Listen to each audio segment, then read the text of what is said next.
라는 제목으로 말씀 전했을 때 큰 은혜 누리시기를 바라겠습니다.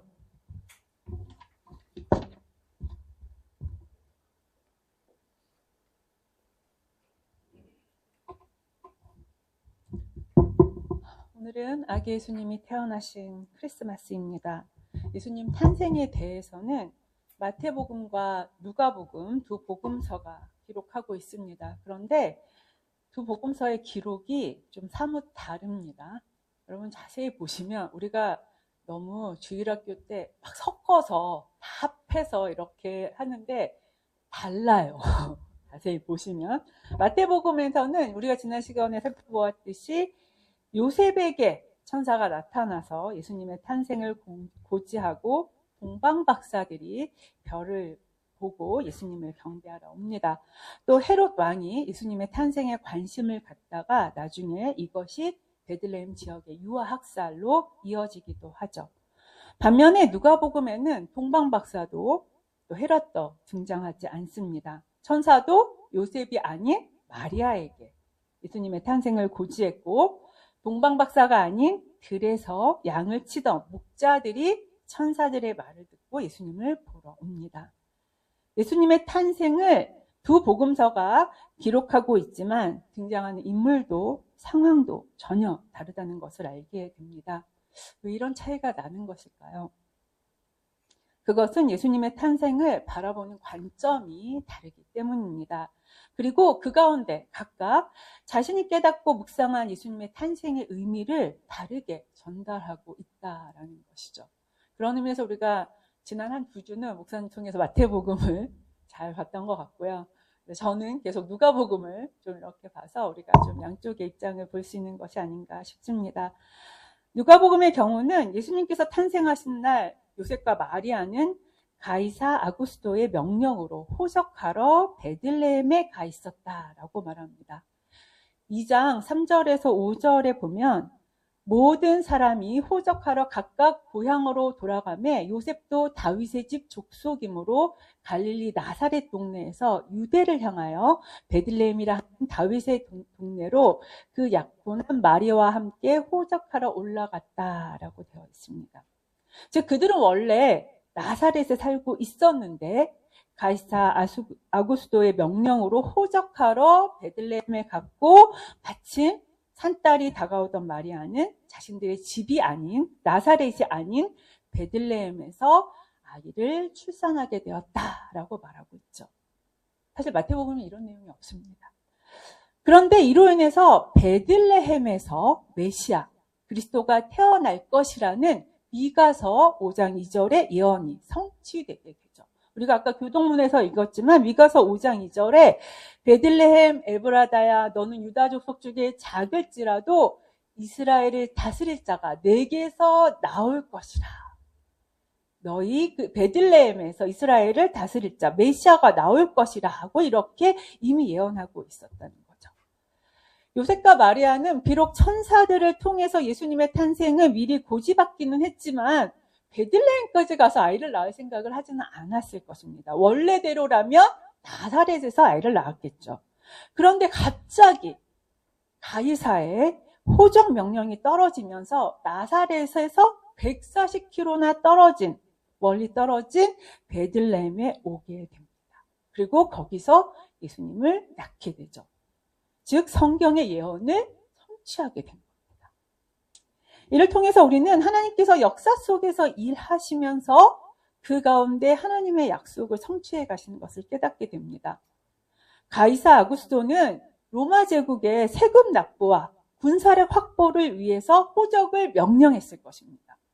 그러나 하나님께서는 이러한 세상의 역사, 가이사의 명령을 사용하셔서 이 세상에 구원할 메시아를 베들레헴에 태어나게 하시고 하나님의 약속, 예언을 성취하게 하신다라는 거죠. 예수님의 베들레헴 출생은 그냥 우연의 일치가 아니라 하나님께서 인간의 역사 가운데 섬세하게 일하고 계시다는 증거라고 누가는 말하고 있는 것입니다. 우리 삶에 일어나는 세상의 일들은 하나님과 전혀 상관없이 일어나는 것이 아니라 하나님의 큰 계획 아래 움직이고 있다라는 거죠. 하나님께서 이 세상의 역사를 주관하시며 그것을 통해서 하나님의 구원의 계획을 이루어 가고 계십니다. 세상의 역사 자체가 하나님의 계획을 이루는 도구랍니다. 그래서 누가는 이렇게 우리로 하여금 거대한 역사의 흐름 속에서 예수님의 출생을 보게 한다라는 거죠. 나아가 누가는 마태와는 다르게 마리아의 출산 과정을 조금 자세히 전합니다. 호적하러 베들레헴에 갔을 때 마침 마리아의 해산날이 임박했는데 그때 호적하러 온 사람들이 너무 많이 몰려서 그들이 머무를 여관이 없었다라고 말합니다. 그래서 결국 마리아는 마국간에서 출산을 하게 되고 그래서 아이를 강보에 싸서 구유에 누였다라고 표현하고 있습니다. 그런데 여기서 예수님을 강보에 싸서 구유에 누웠다라는 이 표현이 누가복음의 7절에도 나오고 12절에도 나오고 16절에도 반복해서 나옵니다. 그냥 아이가 마국간에서 태어났다라고 해도 되는데 특별히 누가는 강보에 싸여 구유에 누워 있었다라는 것을 반복하고 있다는 거죠. 왜 반복할까요? 여러분, 반복은 늘 무엇입니까? 중요하다는 거예요. 뭔가 의미가 있다라는 거, 강조하고 있다라는 겁니다. 자, 이 표현을 통해서 누가는 예수님의 탄생의 의미를 이 이미지, 강보에 쌓여 구유에 누워있는 아기, 너무 길잖아요. 그냥 애가 태어났다라고 하면 되는데 애 태어날 때 강보에 안 싸는 애가 어디 있습니까? 뭐 구유에 누운 게 조금 독특하긴 하지만 특별히 강보에 쌓여 구유에 누워있다라고 말하는 것을 통해서 누가는 이 이미지를 우리한테 각인시키면서 예수님 탄생의 의미를 전달하고 있다라는 것입니다. 그런 의미에서 오늘 본문을 특별히 이 강보에 쌓여 구유에 누워있는 아기라는 이 관점을 우리가 좀 주목하면서 예수님의 탄생의 의미를, 예수님께서 이 땅에 오신 의미를 한 번 더 새겨볼 수 있었으면 좋겠다라는 생각이 듭니다. 첫 번째로 강보에 쌓여 구유에 누워있는 아기는 누구나 두려움 없이 하나님 앞에 나아가 교제하게 한다는 것을 의미합니다. 부터 예수님의 탄생 이야기는 돌연 베들레헴의 목자들에게로 전환이 됩니다. 목자들은 여느 때와 다를 바 없이 밤에 자기 양떼를 지키고 있었습니다. 그런데 갑자기 천사가 나타나서 구주 메시아의 탄생을 알려줍니다. 그리고 그들은 천사의 말을 듣고 베들레헴으로 가서 아기 예수님을 만나게 됩니다. 누가는 마태와 다르게 예수님을 처음 만난 자들이 동방박사가 아니라 양을 치던 목자들이라고 얘기합니다. 그렇다면 왜 천사는 하필 목자들에게 나타난 것일까요? 마태처럼 동방에서 별을 보고 왕께 경배하려고 예수님을 찾아다닌 사람들, 이 동방박사들에게 천사들이 좀 나타나야 될 것 같지 않습니까? 오히려? 아니하면 메시아를 기다리던 사가랴와 엘리세벳 같은 경건한 자들, 그들에게 천사가 나타나야 할 것 같은데 양떼를 지키고 있던 목자들에게 천사가 나타난 이유는 뭐냐는 거죠. 당시 목자에 대해서는 두 가지 견해가 있었습니다. 이스라엘 조상들이 유목민이었기 때문에 우리가 뭔가 목자가 대단할 것 같지만 당시에는 굉장히 멸시받는 직업이었다고 말합니다. 많은 목자들이 약탈을 하고 남의 땅을 함부로 사용하는 행위로 인해서 비난을 받았고 그래서 비천한 직업으로 분류되었다라고 얘기합니다. 한편 다른 학자들은 이런 목자들의 부정적인 시선은 물론 있었지만 신학시대 이후다. 왜냐하면 예수님을 선한 목자로 비유하고 있는데 이런 부정적인 의미였다면 예수님을 선한 목자로 하지는 않았을 거 아니냐라고 해서 그런 부정적인 것이 아니라 평범한 직업이었다라고 말하기도 합니다. 두 번째 견해가 조금 더 의미 있는 것 같지만 우리가 알 수 있는 것은 우리가 목자가 적어도 그 당시에는 대우받는 직업은 아니었고 또 조금은 사람들한테 멸시받는, 사람들이 좀 꺼려하는 그런 직업이었다는 것을 알 수 있습니다.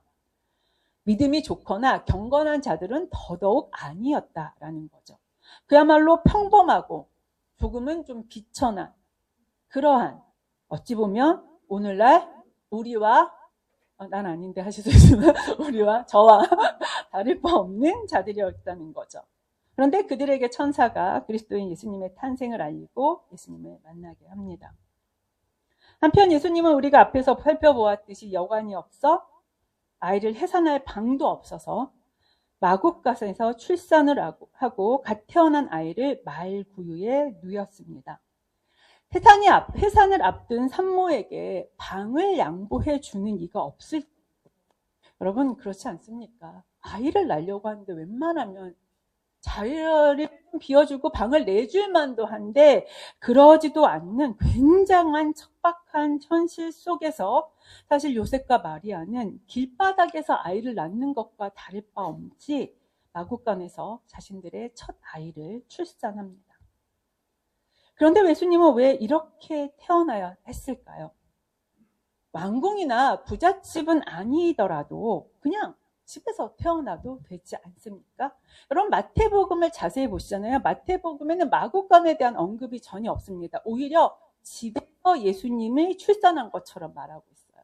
그래서 동방박사들이 별을 보고 뭐냐면 집에 들어가 아기 예수께 경배했다. 황금과 유향과 모략을 드렸다. 집에 들어가. 물론 그 집이 집 옆에 마국간으로 들어가도 뭐 집이라고 할 수 있으니까. 근데 굳이 마국간이라는 표현을 쓰지 않아요. 말구유라는 표현을 쓰지 않아요. 그런데 굳이 이렇게 표현한 이유는 무엇입니까? 왜 하나님이신 그분이 이렇게 낮고 비천하게 태어나야만 했을까요? 여러분 구약 성경을 보면 하나님이 나타나실 때 인간이 어떻게 반응합니까? 하나님이 나타나시면 인간은 두려움에 떨고 혼절합니다. 죄성을 지닌 인간이 지극히 거룩하신 하나님을 보게 되면 어떻게 돼요? 죽기 때문이에요. 그래서 하나님의 임재를 경험하거나 하나님을 보게 되면 인간은 죽을까 두려움에 공포에 떨게 됩니다. 그래서 출애굽기 20장 18절에 19절에 보면 다음과 같이 말합니다. 뭇백성이 우레와 번개와 나팔소리와 산의 연기를 본지라 그들이 볼 때 떨며 서서 멀리 서서 모세에게 이르되 당신이 우리에게 말씀하소서 우리가 들으리이다. 하나님이 우리에게 말씀하지 말게 하소서 우리가 죽을까 하나이다. 즉 뭐냐면 여기서 우레와 번개 나팔소리와 산의 연기는 하나님이 임재하셨다는 표시입니다. 하나님이 보이지 않으시는데 하나님이 이렇게 임재해 계시다는 것을 현상적으로 나타내는 것이죠. 그러니까 뭇백성이 뭐라 그럽니까? 멀리서 봤어요. 근데 덜덜 떨며 멀리 서서 뭐냐면 모세에게 당신이 가서 하나님 말씀을 듣고 우리한테 직접 말씀하시지 말게 해주십시오. 우리한테 하나님이 행여라도 와서 말씀을 이런 일 없게 해주십시오. 우리가 죽을까 하나이다 라고 얘기했던 거죠. 즉 그들은 하나님께 다가가는 것, 인간 하나님께 다가가는 것이 두렵고 하나님이 말씀하시는 것도 듣고 싶지 아니할 정도로 하나님은 거룩하신 분이고 가까이 할 수 없는 분입니다.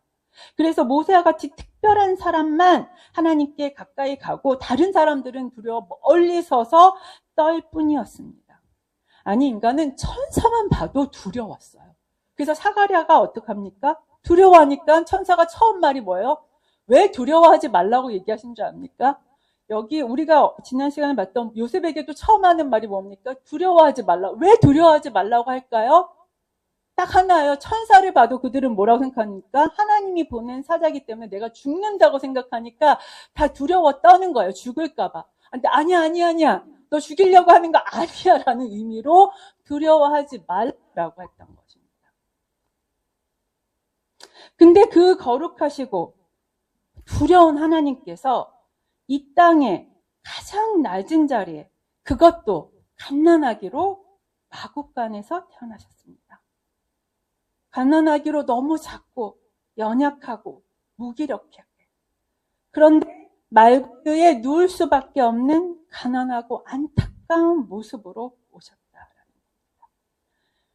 즉 강보에 쌓여 구유에 누워있는 아기는 가난과 무기력함과 연약함을 드러냅니다. 그런데 그래서 두려움 없이 그 아기에게 다가갈 수 있다라는 거죠. 목자들이 천사는 두려웠어요. 그런데 구여에 누워있는 아기에게는 두려움 없이 다가갈 수 있었습니다. 세상의 구원자요 메시아이신 그분이 왕궁이나 부잣집에서 태어나지 않고 마국간에서 연약한 아기로 태어났기에 그 누구라도 목자와 같이 별 볼 일 없고 평범하고 다소 미천한 사람이라도 제사장과 같이 경건한 신앙의 사람이 아니더라도 그 아기에게 다가갈 수 있었다라는 것입니다. 그런 아기에게 먼저 손 내밀고 웃을 수 있다라는 거죠. 여러분, 우리가 아이를 보면 어떻습니까? 무뚝뚝하신 분도 아이를 보면 어머 예쁘네 먼저 말 걸어요. 우리가 무장해제가 되고 먼저 말을 걸지 않습니다. 그렇게 두려움 없이 경계 없이 하나님이신 예수님께 가까이 갈 수 있었다라는 거죠. 즉 하나님은 우리가 두려움 없이 하나님께 나아가고 교제하게 하시려고 한 아기로 강보에 쌓여 구유에 누우셨습니다. 우리가 평범하고 때로는 비천하고 경건하지 못하다 할지라도 두려움 없이 그분께 가까이 갈 수 있게 친히 낮아지시고 연약해지신 것입니다. 우리의 죄와 연약함, 그 어떤 것도 장애가 되지 않도록 강보에 쌓여 구유에 누운 아기로 가장 연약하고 무기력한 또 가난한 모습으로 우리에게 가까이 오신 것입니다. 그래서 두려워하지 말고 내게로 가까이 오라고 우리를 부르시는 겁니다. 강보에 쌓여 구유에 누운 아기로 친밀하게 다가오신다는 거죠. 하나님과의 친밀한 교제로 우리를 초청하신 것입니다. 그러므로 하나님은 멀리 계신 두려운 하나님이 아니라 가장 낮고 연약한 모습으로 우리에게 가까이 다가오셔서 교제하기를 원하십니다. 누가는 이 아기 예수를 통해서 우리를 초청하고 있는 것입니다. 그럼에도 불구하고 여전히 우리는 하나님 앞에 나아가는데 장애가 있지는 않습니까?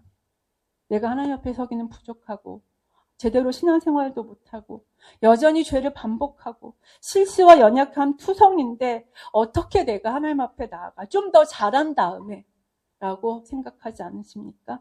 하나님 앞에 나아가는데도 여전히 두려워 떨고 있지는 않습니까? 그때 누가는 강보에 쌓여 구유에 누운 아기를 보라고 말합니다. 그리고 두려움 없이 그 하나님께 한 발을 내딛고 손을 내밀라고 말하고 있는 것입니다. 우리가 이 강보에 쌓여 구유에 누운 아기에게 두려움 없이 나아갈 때 하나님은 우리를 더 깊이 만나주시고 교제하는 은혜를 누리게 하시는 것, 그것이 성탄의 의미라는 것입니다. 두 번째로 강보에 쌓여 구유에 누운 아기는 하나님의 시선으로 바라보게 합니다. 10절에 천사들이 두려워하는 목자들에게 나타나 무엇이라고 말합니까? 천사가 이르되 무서워하지 말라. 보라, 내가 온 백성에게 미칠 큰 기쁨의 좋은 소식을 전하노라. 이렇게 얘기합니다. 자, 여기 말하는 내가 온 세상, 온 백성에게 미칠 큰 기쁨의 소식을 전한다. 이건 뭐냐면 그 당시에 황제가 태어났을 때 황제의 탄생을 알리는 방식이었어요. 그렇게 했겠죠. 이 로마 제국을 다스릴 황제가 태어났습니다. 이렇게 얘기할 수 있지만 온 백성에게 미칠 큰 기쁨의 소식을 전하겠다. 바로 오늘 어떤 황제가 나타나. 이렇게 얘기하는 그 형식이라는 거예요. 자, 그러면서 뭐라고 얘기하냐면 오늘 다윗의 동네에 구주가 나셨으니 곧 그리스도 주시니라 라고 말하고 있습니다. 자, 다윗의 동네에 구주, 구원자가 나셨다라는 거죠. 당시 구원자는 모든 전쟁을 종식시키고 평화를 가져오는 사람으로 인식됐습니다. 그래서 구원자, 여기 소테르라고 하는 이 말은 신들이나 인간이나 또 황제에게 붙여지는 칭호였어요. 그런데 예수님은 그들 중에 한 사람도 아니요, 그들과 유사한 사람도 아니었습니다. 구주가 나셨는데 뭐라 그래요? 곧 그리스도 주시다. 자, 여기서 그리스도라는 것은 메시아라는 뜻으로 압제받은 이스라엘을 구출할 약속된 기름 부음 받은 자라는 뜻이죠. 그리고 주라고 얘기합니다. 여기서 주라는 것은 헬라어로 퀴리오스라고 하는데, 퀴리오스는 언제 쓰냐면 구약 성서에서 하나님을 지칭할 때 퀴리오스가 쓰여져요. 즉 메시아, 하나님께서 태어났다라는 거죠. 그들에게 알려주는 온 세상에 미칠 기쁜 소식은 다름 아닌 그들의 구원자, 그들의 그리스도 메시아, 주 하나님이 이 땅에 태어나셨다는 것입니다. 그리고 이 세 가지 호칭이 모두 합당한 분이 예수님이다라고 말하고 있는 거예요. 그야말로 어마어마한 선포를 하고 있는 것입니다. 그리고 나서 천사가 12절에 다음과 같습니다. 이렇게 어마어마한 선포를 하고 나서 너희는 가서 강보에 쌓여 구유에 누워있는 아기를 보리니 이것이 너희에게 표적이니라. 그들에게 이 세상을 구원할 구주, 그리스도, 주 하나님이 태어나셨는데 빵 선포했는데 그가 강보에 쌓여 구유에 누워있다고 말합니다. 여러분, 이 말을 들은 목자들은 좀 어리둥절했을 것입니다. 그토록 존귀하고 위대한 분이 태어나셨는데 막 황제의 선포처럼, 황제의 탄생처럼 선포했는데 근데 뭔가 그의 출생이 맞지가 않습니다. 그는 왕궁이나 귀족의 집에서 태어난 것이 아닙니다. 아니 뭐 그렇지 않더라도 여러분 사실 영웅적인 신화나 기적적인 이야기가 얼마나 많습니까? 뭐 아래에서 태어나든지 아니면 하늘에서 날아가던 새가 아이를 물어주든지 뭐 이런 초자연적인 기적적인 일이 일어나면서 태어나야 되지 않겠습니까? 그렇잖아요. 뭔가 앞에 선포한 걸 보세요. 그런데 예수님의 탄생은 지극히 평범하고 색다른 것이 하나도 없습니다. 물론 아이가 구유에서 태어난 게 좀 독특합니다. 근데 너무 가난한 집이니까 구유에서다가 눕혔나 보다라고 생각할 뿐이지 그것이 뭐 특별하거나 대단한 것은 아니라는 거죠. 예수님의 엄청난 정체에 비해서 그의 탄생은 평범하다 못해 일반적이고 심지어 불쌍합니다. 이렇듯 그분의 존귀함이나 그의 존귀함과는 달리 그의 탄생이 너무 불균형을 이룬다는 거죠. 우리의 예상과 기대와는 전혀 다릅니다. 그런데 이러한 출생을 통해서 하나님은 진정한 정체성은 그 사람의 환경이나 신분, 지위가 아니라는 것을 알려줍니다. 그보다도 그 사람이 하나님 앞에서 누구인가, 그게 훨씬 더 중요하다는 거죠. 그 사람이 하나님의 역사 속에서 어떤 역할을 감당하느냐가 진짜 그 사람의 정체성이라고 알려주시는 겁니다. 기적적인 사건이나 영웅적인 출생이 있다고 위대하고 대단한 것도 아니고 좋은 환경이나 사람들의 인정이나 어떤 다른 조건이 있어야 구원자 메시아가 되는 것이 아니라 오히려 진정한 구주 그리스도 주는 하나님께서 그를 부르시고 사용하시는 것에 달려 있다라는 것을 알려준다는 것입니다. 예수님이 어떤 특별함이나 기적적인 사건이 없지만 베들레헴의 종에서 태어나셨고 오히려 불쌍하게 누울 방도 없어 구유에 뉘우셨지만 사람들은 그분을 메시아로도 구원자로도 알 수 없겠지만 그런 것에 상관없이 하나님께서 그를 이 세상을 구원할 구원자요, 그리스도요, 주로 세우셨고 하나님의 계획을 이루어갈 존귀한 분이라고 말씀하고 계신 것입니다. 그러므로 겉으로 드러나는 것이나 세상의 기준과 잣대가 아닌 하나님의 시선으로 바라보는 자만이 강보에 쌓여 구유에 누워있는 아기에게서 그들의 구원자, 메시아, 그들 가운데 오신 하나님을 발견할 수 있게 됩니다. 그러므로 강보에 쌓여 구유에 누워있는 아기 예수는 우리로 하여금 조건이나 환경, 기적이나 사람들의 인정이 아닌 하나님의 시선으로 바라보게 합니다. 우리가 우리의 시선으로 바라보면 절대로 예수님이 구원자인지 알 수 없다라는 거예요.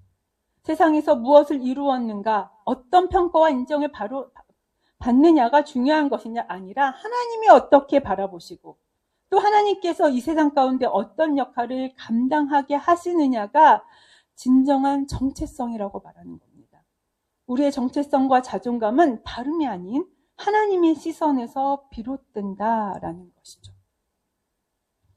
세상을 끊임없이 다른 사람과 비교하며 세상의 기준으로 자격을 논하고 그 사람이 가지거나 이룬 것으로 평가합니다.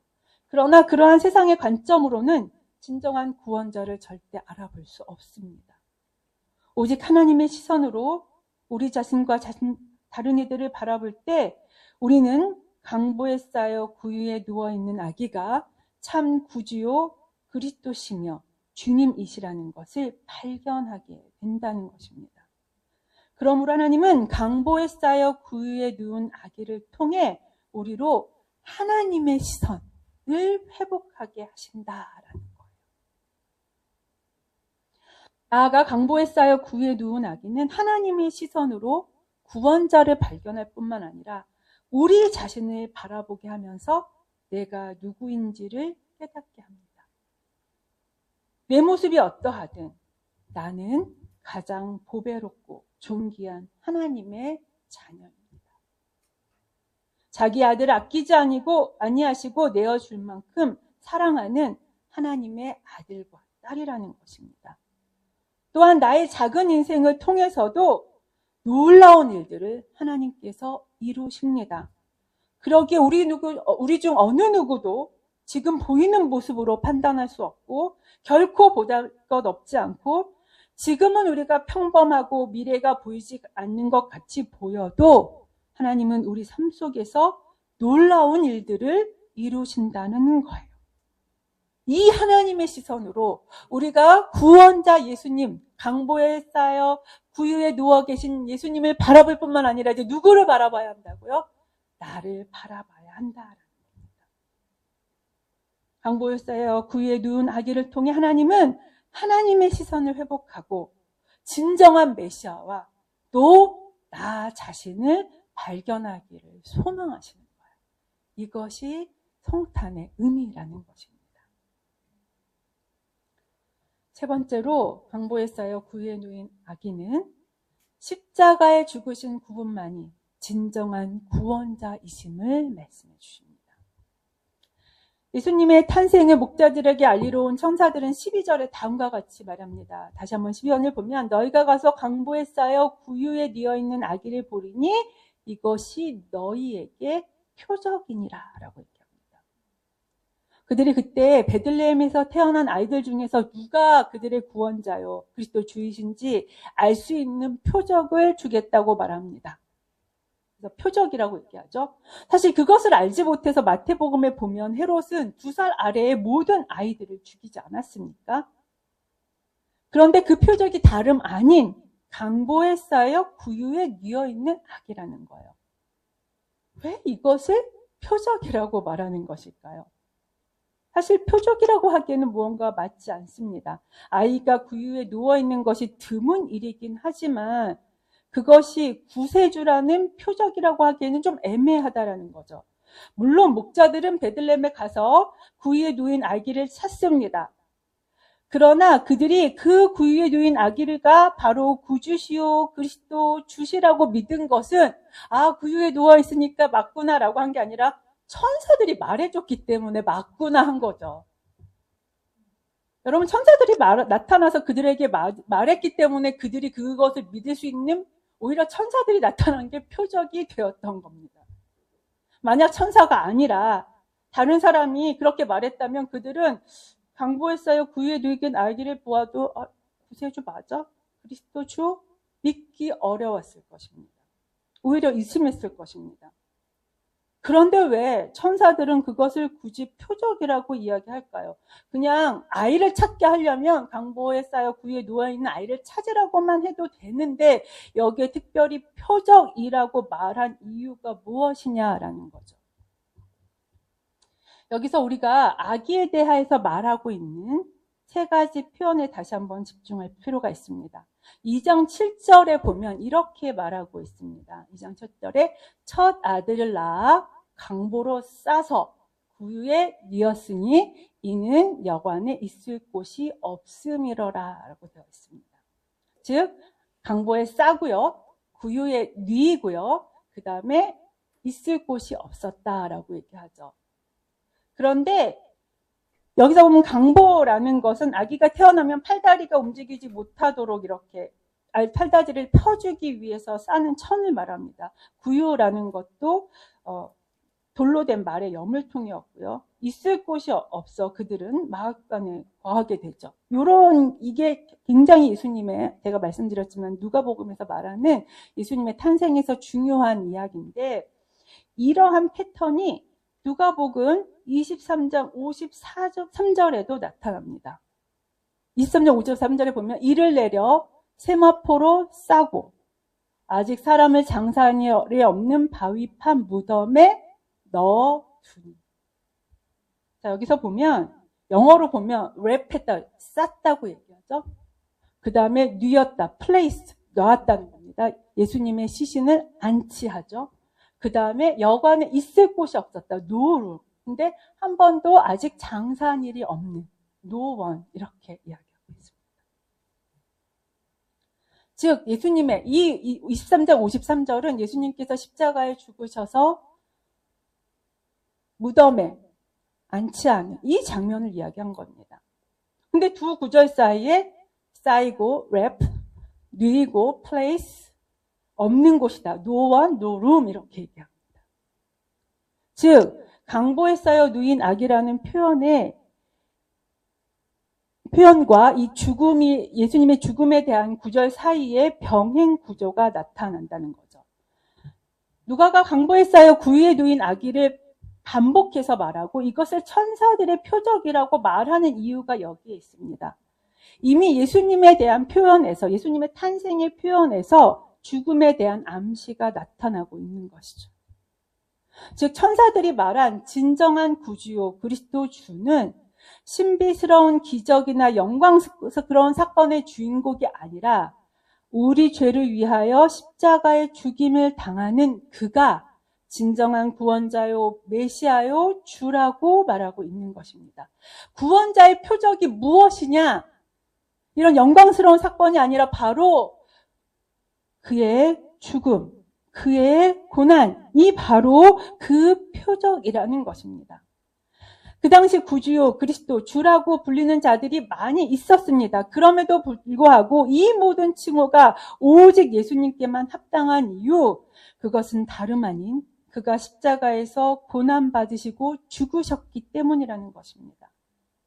오직 십자가에 달려 죽으신 예수님만이 우리의 구원자, 메시아, 주님이 되실 수 있음을 이미 그의 출생에서부터 예표하고 있는 것입니다. 찬사는 단순히 베들레헴에서 예수님 찾아내라고 표적을 말해준 것이 아니라 바로 그들의 진정한 구원자, 메시아 주가 누구인지를 이 표현을 통해서 알려주고 있다는 겁니다. 그렇습니다. 우리는 강보에 쌓여 구유에 누워있는 아기를 보면서 우리를 위해 십자가에 죽으시고 무덤에 장사되신 예수님을 보아야 합니다. 그분의 탄생은 이 십자가를 지기 위한 장엄한 첫걸음이었습니다.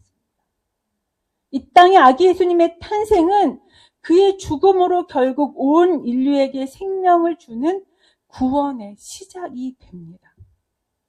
그의 생명이 우리를 위해 주어질 때 비로소 우리는 생명을 얻는 것입니다. 즉 그분의 죽음으로 우리가 생명을 얻었고 그분의 희생으로 우리가 구원을 받은 것이죠. 그러므로 하늘 영광을 버리고 이 땅의 가장 낮은 자리에 오실 뿐만 아니라 우리 죄를 위해 죽으시고 무덤에 묻히신 그분, 그래서 사망 권세를 이기시고 살아나신 예수님만이 우리의 참된 구원자요 주인이시라고 말하고 있는 것입니다. 여러분, 십자가의 고난과 죽음 없이 진정한 구원자는 없습니다. 고난과 죽음을 통과한 예수님만이 우리의 진정한 구원자가 되시는 것입니다. 그러므로 강보에 쌓여 구유에 놓인 아기는 그 아기를 보며 이 구원의 표적을 깨달아야 한다라는 거예요. 이 구원의 표적, 고난과 죽음을 통해서만 진정한 구원이 이루어지고 그 십자가에서 죽으시는 분만이 우리의 진정한 구원자가 되심을, 그것을 알 때 우리가 진정 성탄의 기쁨을 누릴 수 있게 된다라고 말하고 있는 것입니다. 말씀을 정리하겠습니다. 강보에 쌓여 구유에 누워있는 아기를 통해 우리가 깨달아야 할 성탄의 의미는 무엇입니까? 첫 번째, 예수님은 가난하고 연약한 아기의 모습으로 구유에 누워 우리로 하여금 두려움 없이 하나님께 나오기를 초청하고 계십니다. 멀리 계신 두려운 하나님이 아닌 바로 우리 옆에 정말 무정해제하고 다가갈 수밖에 없는 아기의 모습으로 오셔서 우리에게 교제하기를 원하십니다. 그러므로 우리의 모습에 상관없이 하나님 앞에 담대히 나아가 그분과 친밀한 교제를 누리는 것, 그것이 진정한 성탄의 의미일 것입니다. 두 번째, 세상의 기준이나 잣대가 아닌 하나님의 시선으로 바라봐야 합니다. 강보에 쌓여 구유에 누긴 아기가 바로 이 세상의 구주요 그리스도 주시다라는 건 이 하나님의 시선을 가지지 않고서는 결코 알 수가 없습니다. 우리가 세상의 기준과 세상의 시선, 세상의 잣대를 내려놓고 그 하나님의 시선을 회복할 때 우리는 구주를 발견하게 될 뿐만 아니라 그 하나님의 시선으로 나를 바라보게 될 때 우리가 진정한 하나님의 구원의 의미를 깨닫게 된다라는 것입니다. 세 번째, 또한 강보에 쌓여 구유에 누인 아기를 통해 십자가에 죽으신 예수님이야말로 진정한 구원자의 표적임을 선포합니다. 죽음 없이 생명을 얻을 수 없고 그의 죽음을 통해서만 진정한 구원이 임함을 다시 한번 기억하며 예수님만이 나의 구원자여 주인이심을 선포하는 것, 십자가에 죽으시고 부활하신 그분만이 나의 구원자요 주인이라고 선포하는 것, 그것이 우리가 성탄에 하나님 앞에 드려야 할 진정한 고백이라는 것입니다. 바라기는 이 강보에 쌓여 구유에 누운 아기를 바라보며 하나님의 우리를 향한 마음을 깨닫고 참된 구원자 예수님을 목자들과 같이 만나는 우리 모두가 될 수 있기를 간절히 기도합니다. 같이 제가 기도하겠습니다. 하나님, 다시 한번 강보에 쌓여 구유에 누우신 아기를 바라봅니다. 가장 연약하고 무기력하게 또 가장 낮은 모습으로 우리에게 오셔서 다시 한번 우리에게 멀리 있는 하나님이 아니라 그 누구보다도 가까이 계신 하나님이심을 알려주시니 감사합니다. 그 하나님과 더 친밀하게, 그 하나님과 더 가까이 다가가는 이번 성탄이 되기를 소망합니다. 나아가서 그 구유에 누우신 아기가 바로 우리의 구원자요 참된 주인이심을 다시 한번 발견하게 하여 주옵소서. 세상에 가린 우리의 시선들을 내려놓게 하시고 세상의 잣대로 나를 바라보고 세상을 바라보고 교회를 바라보고 하나님을 바라보는 것이 아니라 정말 하나님의 시선을 우리가 회복하게 하여 주셔서 환경이나 조건이나 세상의 말이 아닌 오직 예수님만이 나의 구원자요 주인이심을 분명하고 확실하게 고백할 수 있는 우리가 되기를 원합니다. 그리하여서 그 어느 때보다 예수 그리스도를 가까이 경험하고 그 하나님께 진정한 구원자이심을 선포.